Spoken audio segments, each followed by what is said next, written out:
So it's time to get started.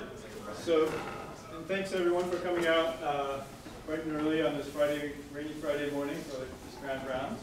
And I'm really happy to introduce Dr. Jeremy Howick from Oxford University.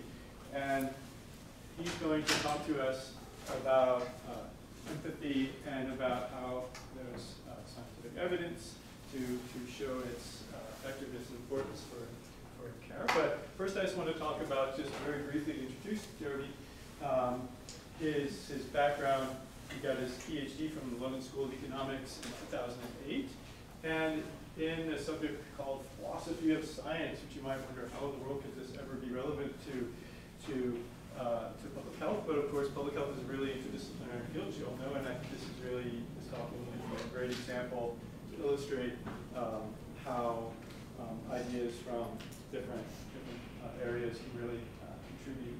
And so I think with that, I think I'll step aside and let Jeremy begin. And Jeremy's going to speak for about half an hour, and then Ava, our very own Ava Oberle, will begin and commentary for about 15 minutes. So.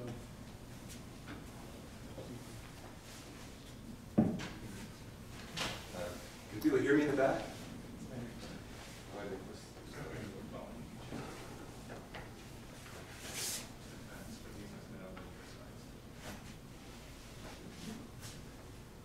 Background information. I'll let you read it. It's not part of my talk.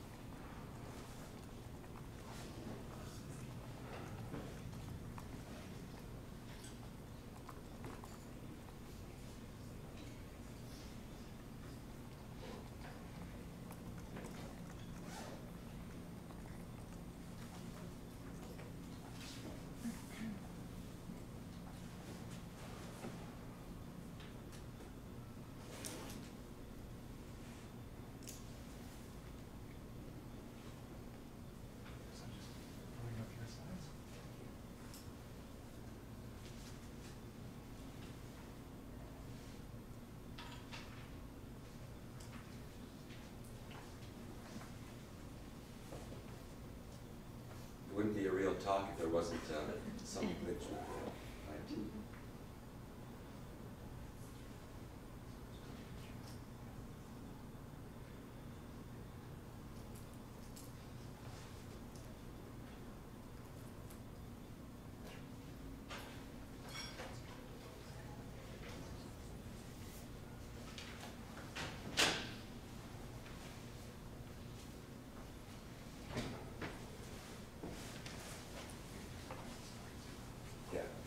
These are my collaborators. I'll thank them before I begin. So I'm going to talk to you today about why every healthcare consultation needs a dose of empathy. In fact, positive empathic communication is one of the best treatments for many common mild to moderate ailments without the side effects. So outline, I'm going to tell you 2 stories about how I got into this, and then outline the systematic review of randomized trials of positive empathic communication, and then a bit about how this stuff can be implemented. So how I got into this? Well, I used to row, and I got okay at it, and one time, sometimes when things go really well, you get up on the podium and get a medal, and then something really bad happens. They sometimes drag you off the podium and to a toilet and make you pee in a bottle to test if you've taken any banned substances. And some athletes get a positive test, and they say, well, I was just taking the medicine doctor gave me. Led to a positive test. That's probably true sometimes, I don't know. But I developed an allergy to a cat my mom got from my sister. And I went to the doctor, and he poked me about 30 times in the arm and said, well, you're allergic to cats and dogs and ducks, which I already knew. And then prescribed a treatment, a nasal spray. And as was my habit, I looked very carefully at the ingredients. One of them was corticosteroid, and that, of course, freaked me out a little bit. I said, well, I can't take this. I might end up getting a positive test for a banned substance. Turns out it's not that nasal spray, but I didn't know. And when I was communicating with the Sports Canada in Ottawa, they weren't giving me an answer quickly. They might have thought I was trying to game the system. Meantime, I was suffering, my training was suffering, I was getting more anxious, I couldn't sleep properly. So as a last resort, I took my mom's suggestion to visit a herbal doctor. I said, that can't work, it's going to be rubbish. But I said, I got nothing to lose. I went there, I expected to see crystals and so on hanging around. There was none of that. We just spoke about the stresses of high-level rowing and the allergy symptoms of what they were doing. And in the end, she prescribed two things. One, keep your head and neck warm, which is just a sensible thing to do in Canada in the winter. And two, drink ginger tea. I said, that can't possibly work. But again, I thought, I've got nothing to lose. It's probably not poison. Like in many countries, eat a lot of ginger. If it was poison, they'd all be dead. It's probably one of my vegetables a day. I should eat more vegetables anyway. So I tried it. Within a few days, my symptoms subsided. That got my philosophical mind going. I said, well, is it just a placebo? Was it the fact that she took a lot of time to calm me down? And if it was a placebo, how would we ever know? Can you make something that looks and tastes and smells like ginger tea, but that isn't ginger tea? And then even if you could, there are probably some biomedical scientists thinking, yes, I can do that. Even if you could, there's no commercial interest. You can't patent ginger tea. So here's another story. There was a young boy called Matsugalis who lived about 120 years ago on what's now called Vancouver Island. And he was certain that the shamans were doing some kind of tricks, that they were deceiving people, but he didn't know what the tricks were. So he convinced one master shaman to sign him up as an apprentice. And he eventually convinced one. And eventually a patient came into this apprentice, a hysterical man in wild hysteria. The shaman pinned him down and was sucking on the side of his belly, and eventually spat out a bloody clump and said, the demon's gone, you're okay now. The guy was okay, walked out fine. But Matsugalis had been watching. He put some eagle down, some eagle feathers between his lip and his gums, and he'd been sucking on them to make his gums bleed on the eagle feathers. So what the shaman spat out was a clump of bloody eagle feathers. And so Matsugalis was ready now and go expose all these shamans as quacks. But he wanted to finish his apprenticeship first. This is a true story, by the way, as recorded by historians. To finish his apprenticeship, he had to treat his own patients. So eventually, a chief from a nearby village summoned him because the chief's grandson was ill. So he went there, grandson was ill, he tried the eagle feather trick on the grandson, and it worked.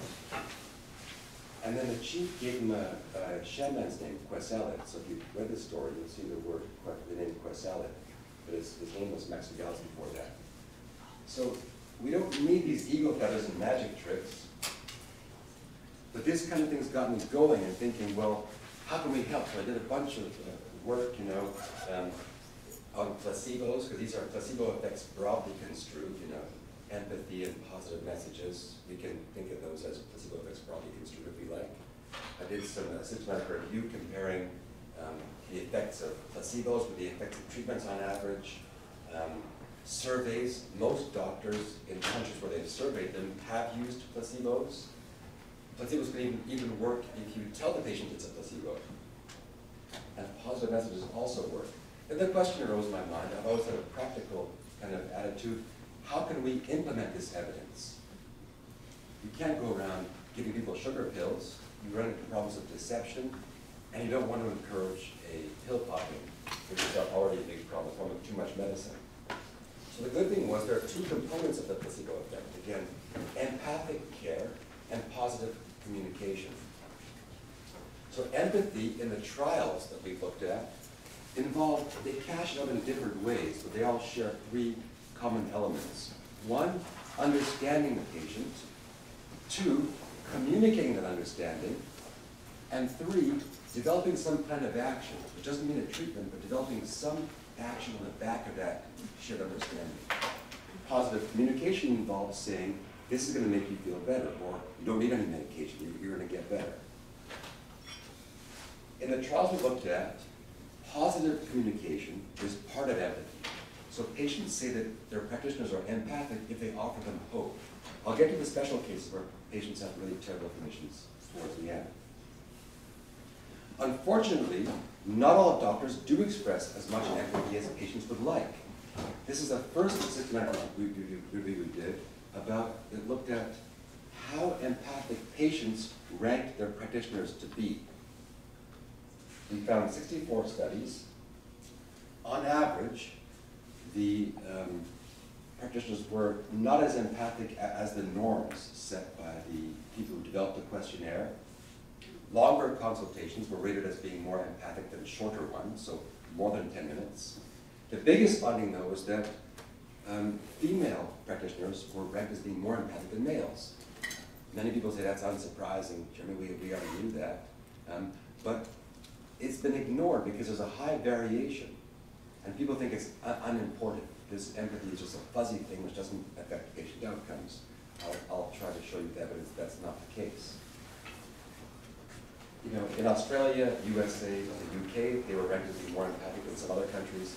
There were no surveys in Canada, presumably because you guys all do it perfectly. You didn't want to make them all look bad. Now we'll get into the kind of meatier systematic review. This is currently under review, so it's called, as you can see, Effects of Empathic and Positive Communication in Healthcare Consultations, a systematic review and meta-analysis. So we searched 6 databases. We used standard Cochrane methodology, 6 databases from inception to last August. We included trials with patients aged 12 years and older in a face-to-face healthcare communication. 2 reviewers did all the independent data screening. We had over 40,000 titles to screen initially. The main outcome measures, we took whatever was the main outcome measure, the primary outcome measure in the trial, and we separated them into physical outcomes and psychological outcomes. And we also looked for harms if they were measured.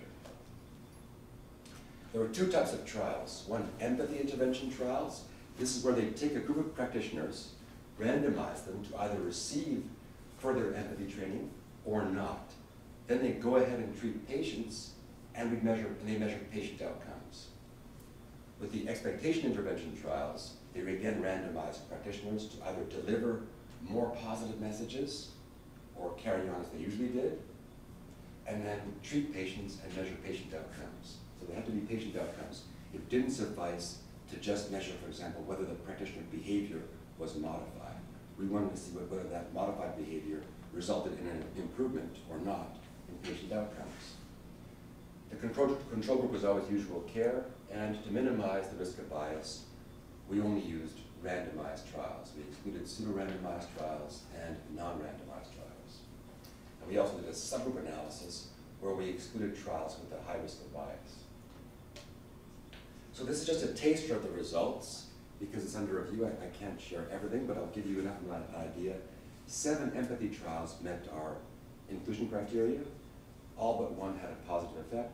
And 22 expectation intervention trials met our inclusion criteria. Again, all but 1 had a positive effect. Adverse events, we didn't find any adverse events. I'll show you something about that. So here's I'll give you an example of the typical trials included in the review. Here's a trial by Chassani et al. In France in 2006. They randomized general practitioners to either receive empathy training or not. And the main outcome was pain relief. So they trained 180 GPs enrolled, 84 were trained, 96 were in the control group, and they enrolled 842 patients. Patients who were treated by the trained group had lower pain overall. The bottom line, you see, the top left is where they all started off. They had similar levels of pain, and that's over 2 weeks. The bottom line represents the pain in the group treated by practitioners who've been treated by practitioners who had empathy training. Here's a typical expectation intervention trial published last year by my colleague Winifred Green in Germany. I chose this one because it included both a psychological and physical outcome. The methods they used, they had 124 patients scheduled for coronary artery bypass graft. They were randomized to what they call the expect intervention, where they were told to have positive expectations about the outcome of their procedure. A control group called support, which is, they try to make it like equivalent of a placebo control. And then standard medical care, what they would have received if they weren't in the trial. The psychological primary outcome was disability 6 months after surgery. using a pain disability score. We measured on a 0 to 70. So the results, the expect patients showed significantly larger improvements in disability compared to the other groups. And in the physical outcomes, they had lower levels of interleukin-8 post-surgery. And there was no significant difference in adverse events. Here's a visual.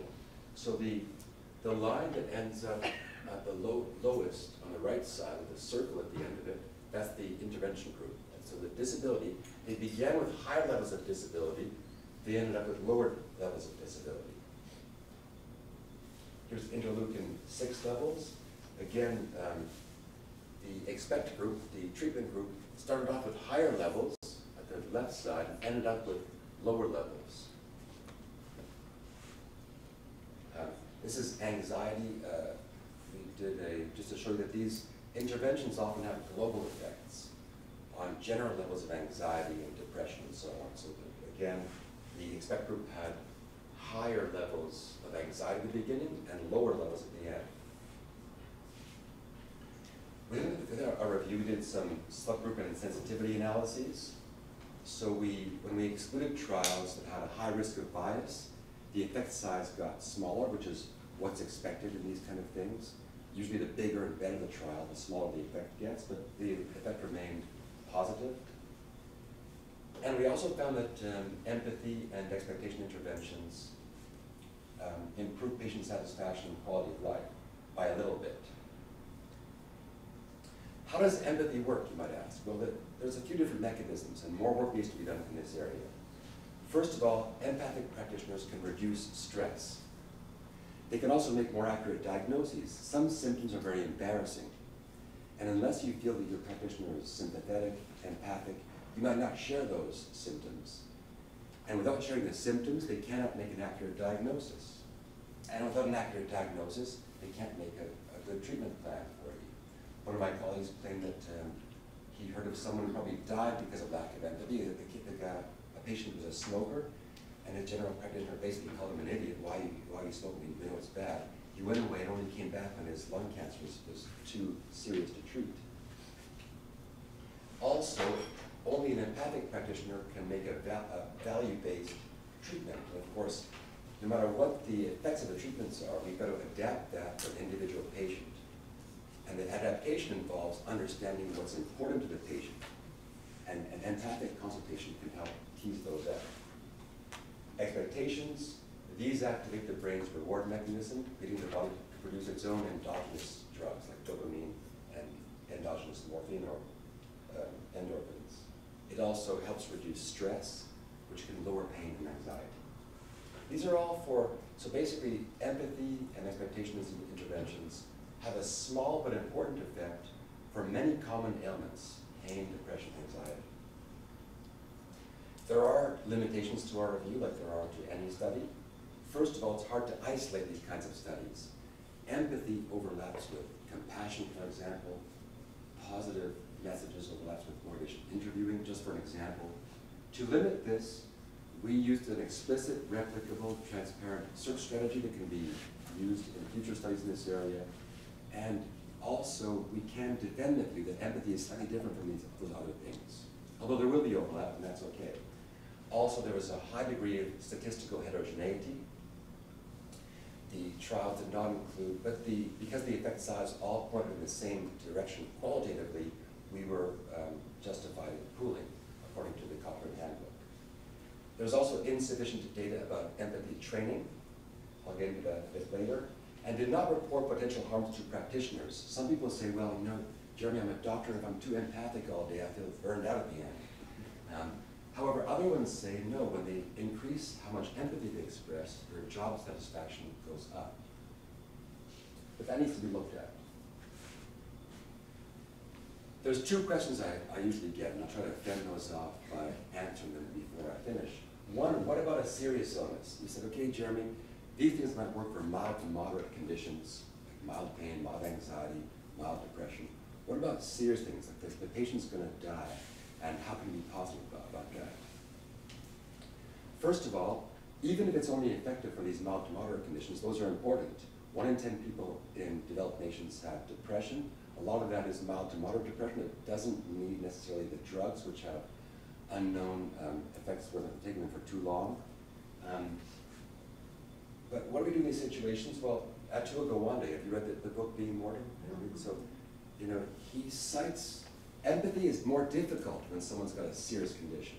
But I think it's even more important. So Atul Gawande quotes a palliative care doctor called Susan Block, who says that expressing empathy in these end-of-life conversations is as difficult as a complex surgical operation. So empathy and being positive won't save these patients. They're going to die anyways. Sadly, it often doesn't happen. My mom died of metastatic breast cancer, and her practitioners were not empathic at all. They made her wait 8 hours in the waiting room, never asked her how she was feeling. None of this stuff would have saved her, but it would have reduced her anxiety and improved her quality of life in the last few months. And doctors only realize this when they become patients. My colleague Rana Audi just wrote a book. It's up there. She became a patient and realized how, you know, in her words, terrible. The doctors were saying terrible things about her when they thought she was, you know, unconscious, and she wasn't. And there are a lot of books like this. When doctors become a patient, they realize, whoa, there's something's wrong here. So in the cases when there's serious ailments, it doesn't cure them, but being able to have a good conversation about what's going to happen, what they can do, give them hope about what they can do, is more difficult, but if anything, more important than it is for the mild to moderate ailments. The second question I get, okay, Jeremy, I don't care if my surgeon's empathic. I want him or her to be able to cut properly. That's absolutely right. So would I. I mean, once I made a decision to get surgery, if I had to, I wouldn't really care if my surgeon was empathic or positive or a nice person or not. I want them to perform the surgical operation effectively. I want them to have done a lot of them. That's absolutely right. But what about the decision that leads to taking surgery? Surgery often involves risks. There are often different options. So for example, I was offered knee surgery for some relatively serious cartilage and bone damage. But I didn't want surgery for numerous reasons. It was my values. I wanted that to be a last option. So I needed to know what the benefits and harms of surgery were and what the benefits and harms of an alternative physiotherapy were. I chose physiotherapy, but making that decision required a doctor, and thankfully my GP is like that, who was empathic and was able to explain and understand where I was coming from. He also knew that I was probably able to follow the physiotherapy routine, that I was very aware of my body and so on. So I needed that. So the decision to go towards surgery requires empathic communication. Some people, there's Daniel and Richard Susskind wrote a book. They said that the surgeons should do surgery and there should be an empathy specialist who does all these common conditions before that. That's fine. If they can afford to pay for an empathy specialist, great. But until that time happens, they, you know, being empathic with the patients will give them better surgical outcomes. And as that trial I just showed you, when they can convince the patient to have positive expectations, it can reduce their anxiety and improve their, reduce their disability as well. The take-home message here is positive empathic communication has similar benefits to drugs for many common ailments without side effects, and we should use it. We're offering a course if anyone wants to come, if you want to learn more. And I won't go into very much detail about how you can implement this into your practice, but my hypothesis based on the trials I've seen is that most practitioners can be good at it. It's a matter of understanding that it can help and focusing on it. But here's a system that Helen Reese at Harvard developed. It's empathy. It involves eye contact, you know, using facial expression, posture, not looking towards the screen, looking towards the patient, affect, trying to understand the patient's emotions. We're very bad at understanding each other's emotions. You can just ask. Tone of voice, you can have a friendly tone of voice or a paternalistic tone of voice. Hearing the whole patient, asking not just about what they are there for, but what else they're interested in and how whatever they're there for affects their whole life. And then your response. Again, a key component of empathy isn't just listening and sharing that understanding, it's coming up with a response of treatments or treatment options or the idea they might not need treatment. There are also research implications on the back of this systematic review. We need to know a bit more about what the most empathic behaviors are, the best ways to teach empathy, whether it's cost effective. It might take more time. In some cases, it doesn't take more time. In some cases, there's been a trial where the surgeons sat down beside the patients and took notes compared to remaining standing up. They took the same time in both cases, but when the doctor sat down, patients perceived them to be taking longer. The other question is, how can computers help?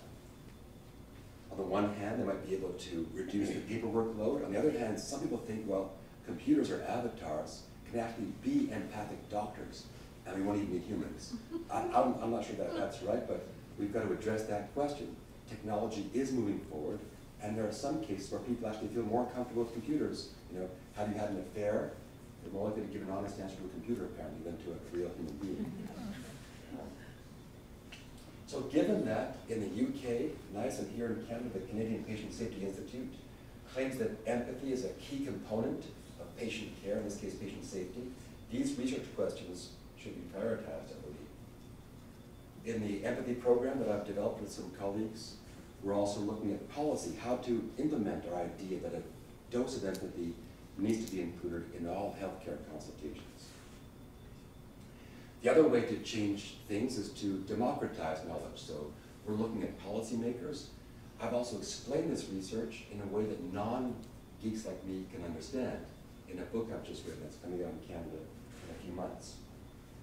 So we don't need eagle feathers or magic to induce the same health benefits Corsella did.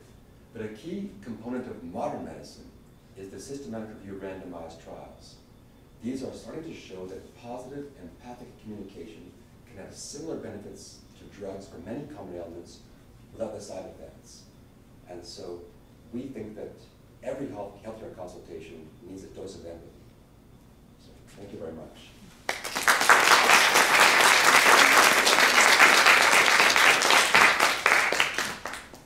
So our next speaker will be Oberle from SPPH. Thank you.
Okay. Thank you very much. Thank you, Jeremy. That was actually a great talk. It was very fascinating to listen to you explain the power of empathy in healthcare practice, and even this idea, well, how can we teach empathy, and empathy, in broadly speaking, a social emotional skill to healthcare practitioners.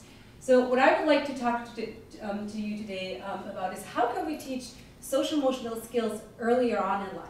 How can we make sure that all children and all youth, by the time they graduate from high school, have acquired the core social emotional competencies they need for a healthy, successful life of well-being? And let's take a step back and see, well, how are young people in Canada doing today? Well, a lot of young people are struggling. About 20% of youth are affected by mental health disorders. Only 1 in 5 actually receive the mental health services they need.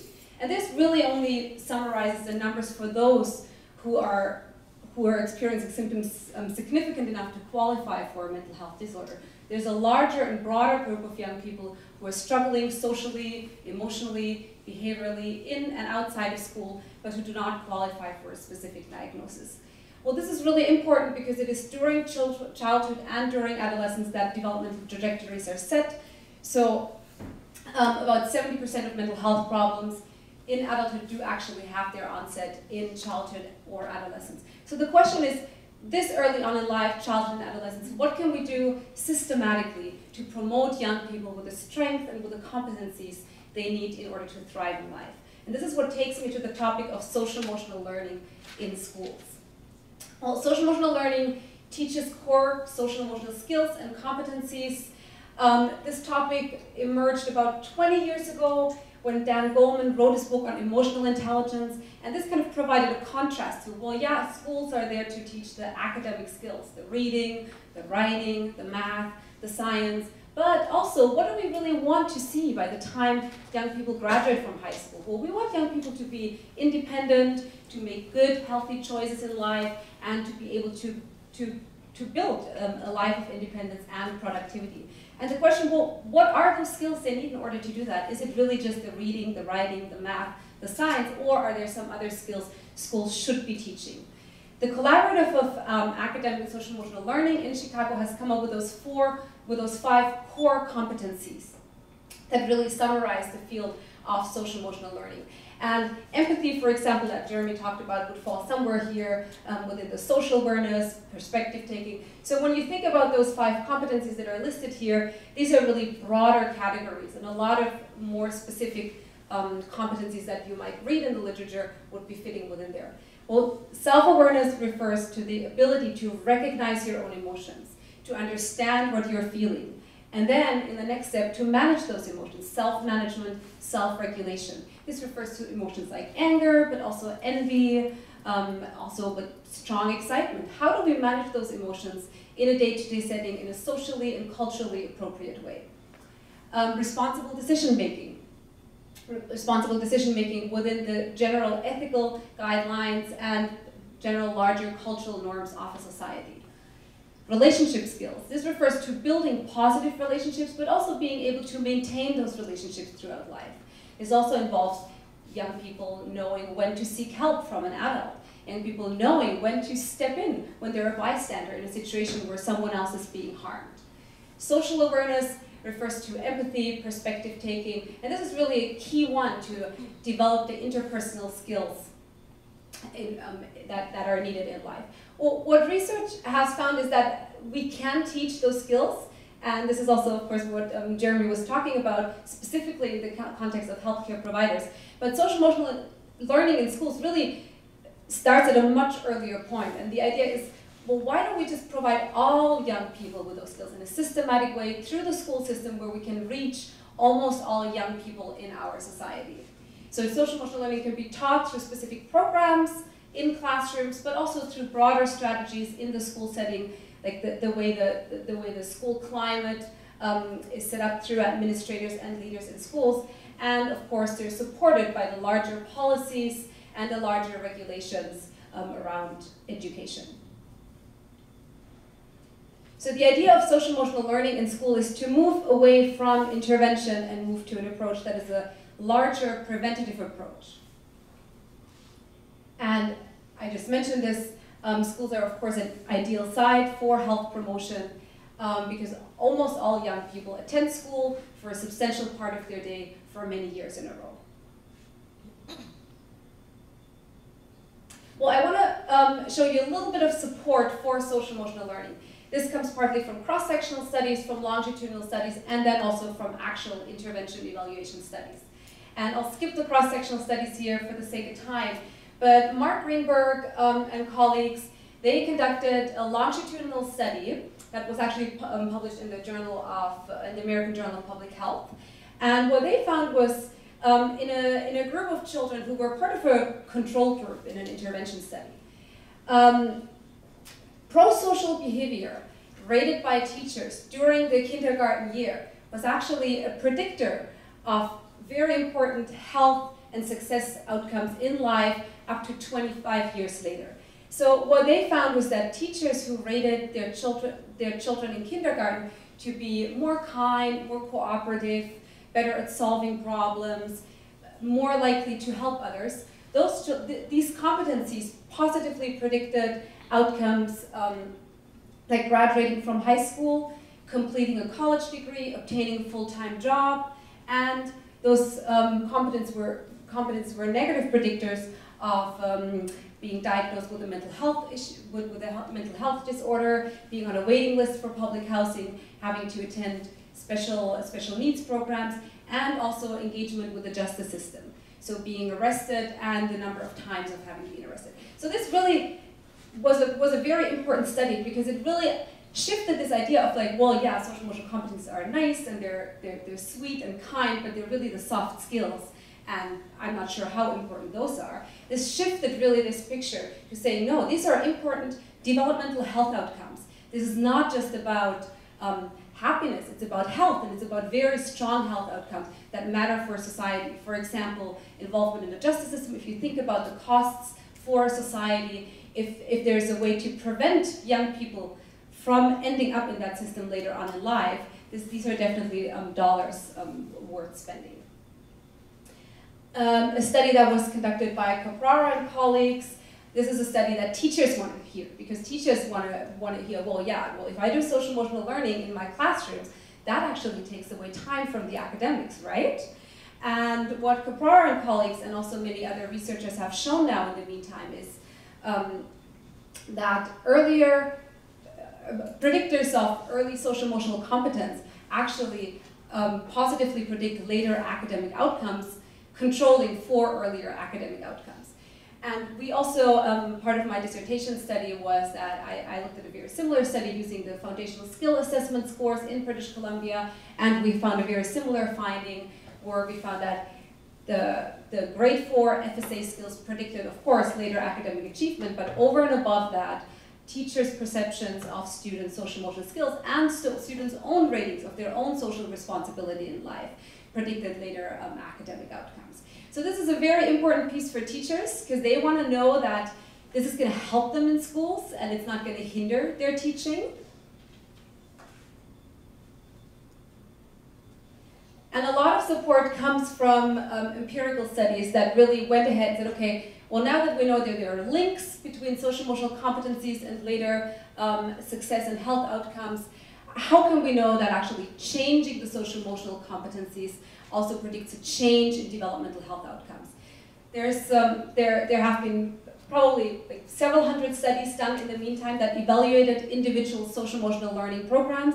There's a very broad range of programs out there. I'm not going to get into the details of those programs. Some of them focus on teaching empathy, some of them focus on teaching perspective taking through techniques like mindfulness.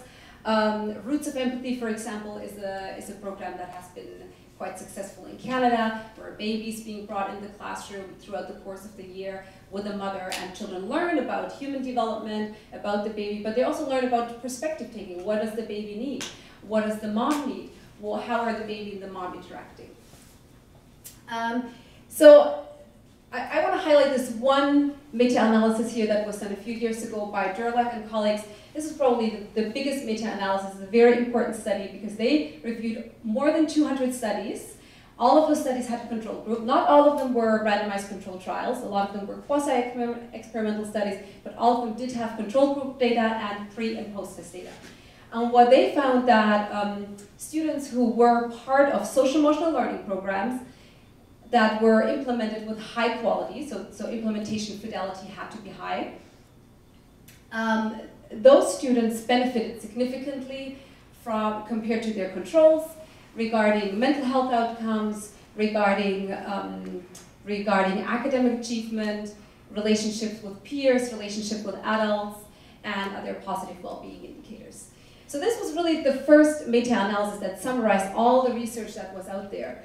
And they showed, specifically with academic achievement, that participating in SEL was linked to an 11 percentile increase in academic achievement. That was a big selling point for teachers to take social emotional learning on in schools. And it was also a big selling point for policymakers to say, yeah, maybe we should actually require this at a ministry level. Maybe this should be required for all schools. But then if we require it, how do we actually get teachers to be able to do this consistently and not just have like a one-off program? Well, some would of course argue to say, well, maybe it was just having a program in a school. Maybe it wasn't really about the social emotional competencies here that were being taught.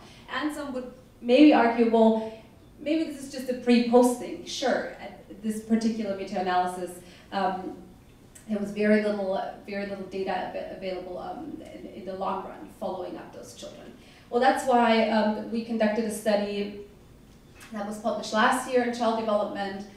This was part of my postdoc at the Collaborative Academic and Social Emotional Learning.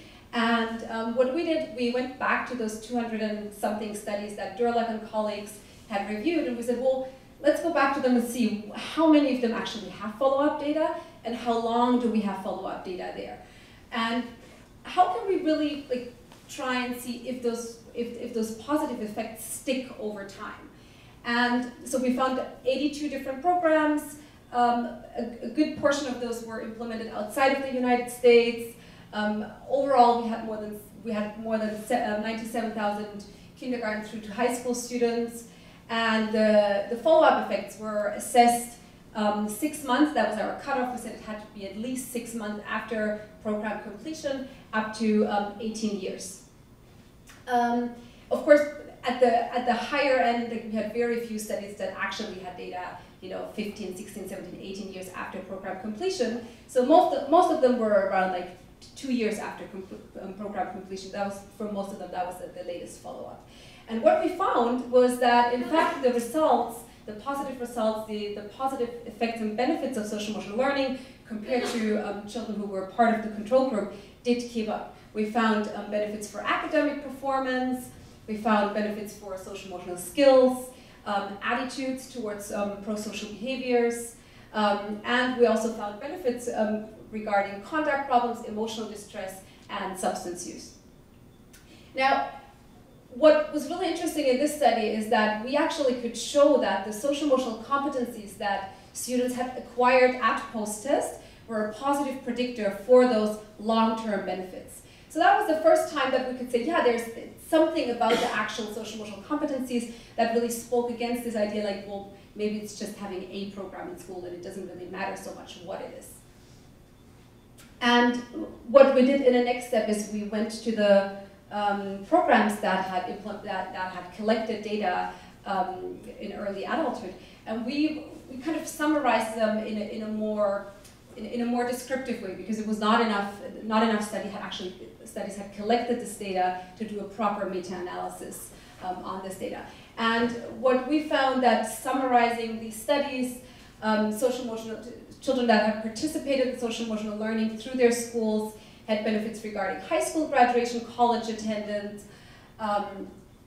and we also found positive effects for being diagnosed with conduct disorders, arrests, clinical mental health disorders, high school dropout, and STD diagnosis. And if you think about, well, why would social emotional skills, why would teaching that have an effect on STD diagnosis? And if you think about this, you might want to go back to those actual competencies that are being taught and think about responsible decision-making, communication skills. All of this is part of effectively stepping up and knowing how to protect yourself effectively and by practicing safe sex, for example. So what I want to really kind of conclude from here is that social emotional learning is something that not only teachers care about because it's linked to positive academic outcomes, but social emotional learning is also something that is of very high relevance for public health because of later health outcomes, but also because of other outcomes like involvement in the justice system that are outcomes that actually present a lot of costs for society, financial costs. Regarding, is it really worth investing in social emotional learning? There's a study that came out a couple of years ago in the United States that estimated that for $1 spent on social emotional learning, there's an $11 benefit in the long run. And what they did, they reviewed 7 specific studies that had collected this particular follow-up data and had looked at outcomes like high school graduation, etc. And I want to just take 1 minute to wrap this up because I know you're all very eager to ask questions. But the question I want to kind of end with is well, how do we make social emotional learning sustainable in schools? And one great thing that has happened in British Columbia is that the Ministry of Education has actually stepped forward and said, yes, we totally need social emotional learning for everyone. Every child should be taught those competencies, and we also need to move away from saying there's a specific program here, like a one-off in the classroom, but we have to go to more broader strategies. Programs might be part of that, but strategies, embedding this as a whole school model, a whole district model, with having leaders and champions from top to guide this process and allocate the resources, that is really key. And British Columbia has now revised their curriculum. Last year the new curriculum was launched, or 2 years ago in 2016, and the Ministry of Education curriculum in British Columbia now actually mandates, along with the academic skills, social emotional competencies are mandated to be taught through schools. So this is really a very important first step, because if it's on there, this is what schools have to address, then that automatically becomes part of a vision for schools and something they have to assess, monitor, and address in the long run. And of course, what I would really love to see is that we start with teacher education. I would love to see that we prepare teachers to implement and foster those skills in children before they come into schools, rather than learning this as they're being a teacher. So the idea is really, how can we start very early on? And maybe Jeremy, for this is also, maybe this is also something that has come up for you, asking how can you also get this sort of empathy training, these empathy programs into the maybe the medical training programs. Possible that that's also something you've been thinking about. So yeah, thank you. I'll end it here. And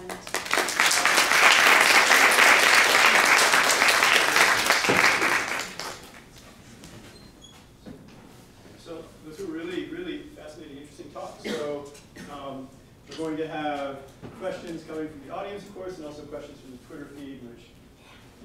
Yeah. Oh, the mic, sorry. Questions coming from the audience and from the Twitter feed. Why don't we start with questions from the audience in the room? David? So they need my mic. Oh, yes. Thanks very much, both of you. I mean, just to comment, David, timing couldn't be better to do this with the schools right now. I think the fentanyl crisis is basically telling us we have to get way upstream. My question is for Jeremy, though, and that is, when I take a look at a lot of my colleagues in medicine, the surgeons, the ICU people, I don't think they've suffered from a primary empathy deficit, but a lot of them have empathic fatigue or distress. Empathic distress, I think, is the psychological name for it. And so they've withdrawn to a certain extent. So you're showing us literature saying that empathy training might work to build empathy in the first place. What about to recover it? Thanks for that question. First of all, who here is a better than average driver? Put up your hand. Come on, everyone thinks they're better than average driver, but the fact is, if it's normally distributed, only half of you are better and half of you are worse. So many doctors think they're expressing empathy, but the first review of patient surveys suggest that many of them aren't doing it because they like to be doing it. Your question is how to recover it. The way we teach it, I didn't go into this, but it's a kind of a three group model. We've got the patients and the doctors and then the healthcare managers. So it's not just about telling busy doctors who are doing already wonderful work. They get overloaded with work. Here's another training course, do more stuff. We want to address the managers to reduce their paperwork load and use technology as well to free up more time. It's not about, you can't do it just by adding another training course for busy practitioners. That's only one part of it. We've also got to address the managers, and we've got a course for that too, and changing culture from the first step initially.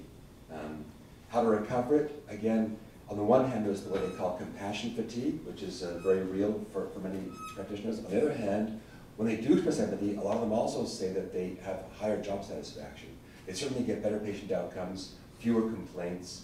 So to remind yourself, I think like any skill, it's a matter of reflective learning. And I think we know a lot about that. It's a matter of implementing it. But we can't just point our fingers at the doctors and say, do more empathy, because you're right that they're already trying their best and often just have overloaded with work. Thanks. There's a question back there. Try to pass the. I don't need the mic. You don't need the mic? Okay, project, go ahead. Sir, people online, we do need a mic. Oh.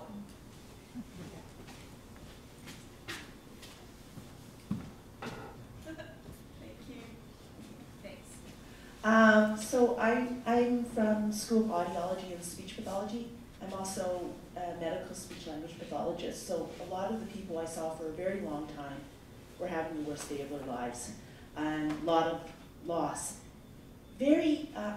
I'm most interested in the component of communicating that you do understand, which is really hard for our students. They get stuck there. They get anxious about, how do I authentically communicate that I understand? Do you have any elements or things that jump out for you in your studies about the essential components of that?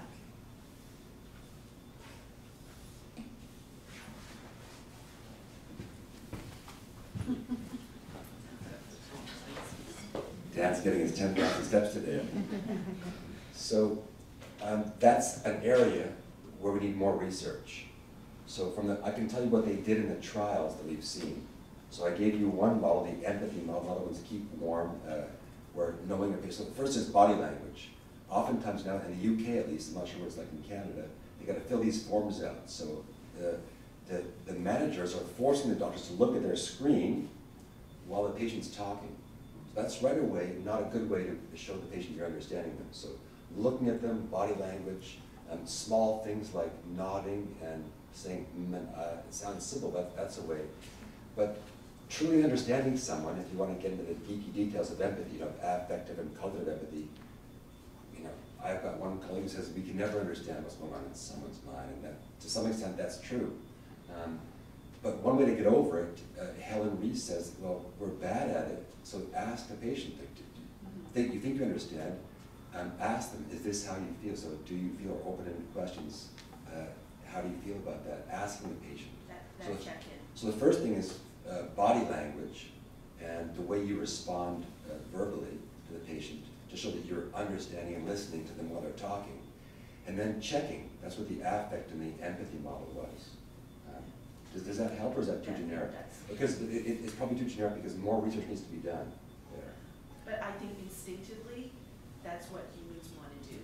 That's what we want to do. And we just have to allow them to be present and give them liberty, the freedom to know that that's a clinical competency for them. Yeah.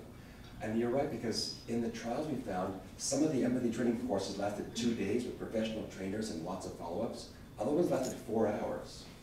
So what we think is that, we have to check this, what we think is that doctors, like you said, they're already, people go into medicine because they have empathy, they care about people. By the vast, vast majority of them. They lose it sometimes. So just motivating them, you know what, this is important, it will improve your patient outcomes, be more empathic. Like if you were to tell you, you already know, you already know what to do, and given the time and the opportunity, a lot of them will improve their empathic behavior without any training whatsoever. That's a hypothesis that needs to be confirmed.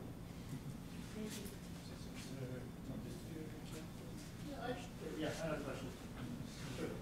Thanks, and I mean, in terms of, we're always having this debate, in the clinical world between, being able to have more time with the patient and being able to demonstrate those things. And I'm glad that you're showing meta-analyses and controlled trials that show that there is a definite benefit, because that's very persuasive to some of our colleagues.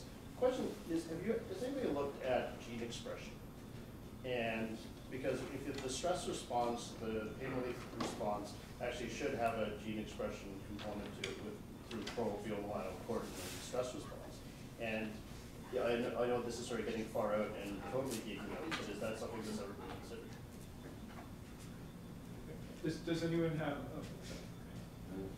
No, well, that's I'm not sure. There could be. I don't think there is, though. I'm quite familiar with the literature. They've done brain scans, so there are neural correlates they've investigated. But for genetics, I'm not sure. That's a great question.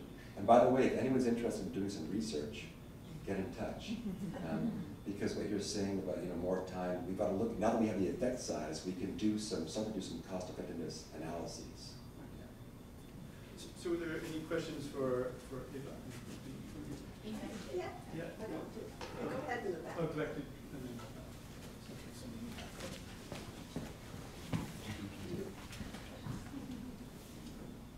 Thanks. I'm not sure who this question is for, but it is around, I think of the executive level that often does have to, determine some of the conditions in which healthcare workers are working in. And a senior executive, kind of bragging how the lowest score on the entire executive team was in their empathy scores, which I found curious. And I wonder whether there's been any studies done on, or that you are aware of, on empathy at that level of public, you know, not only of healthcare, but of public health, and how that plays into how we, as the decision makers, actually make decisions, and are we not hearing the same? Because it seems to be a correlate to me at the patient or at the, you know, organizational or population level.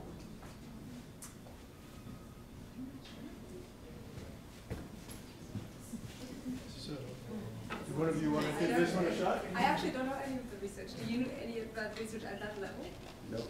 No, I don't know. But what we can say is that, as I said, our model for improving healthcare empathy between practitioners and patients requires that the managers have empathy towards the practitioners, and many practitioners complain they don't. They just load them up with more and more paperwork, you know, and so that's all I can say. Maybe some research. So I want to add a little bit of something here from the work I'm doing, where a lot of research is showing that if you, for example, if you want to teach empathy and those social skills to children, you have to have it as a teacher. But if you want to teach it to the teachers, you have to have it at the, you know, the administrator level. And so that maybe refers a little bit to your question, that there are those different levels, and if we want to teach it here to the employees or to the children or whatever, it has to also be taught in the higher ranks, or those people have to cultivate it, or they have to have opportunities to cultivate it. Which also means that it has to become a part of the culture, that this is something that is valued and also expected. You can't have empathy if you don't have boundaries. Yeah, I did. You actually answered my question, but what I've been kind of noticing is the questions about clinical, and your responses are very parallel to what I would imagine you could say about the school setting. And so I thought you might like to comment about that, because I see a lot of parallels in the way the questions are asked. It's just a different setting. Right. Yeah. No. Yeah. I think. I think actually, as I was listening to your talk, Jeremy, I realized that there are a lot of parallels, and the idea of like, where can we really basically bring the social skills and the empathy, or whatever specific or broader skills you're talking about, into the system. And in my case, we're starting at the school, and it's, you know, universal for everyone. And in your case, you're really like targeting a specific subgroup. But this is really part of the larger topic of how do we grow a responsible society that is thriving. Okay, I think we have time for one more question. Or a wrap-up. No. Jeremy. Yeah, I thought a parallel is that you're talking about prevention, and Benjamin Franklin said an ounce of prevention is better than a pound of cure. So you're talking about prevention for all these things at early level. In a way, empathic communication is prevention from making the wrong decisions, and including going down the wrong path of taking opioids and so on. So I think there were about that before chatting more. That's right. Right. Great. Well, I think this was a great.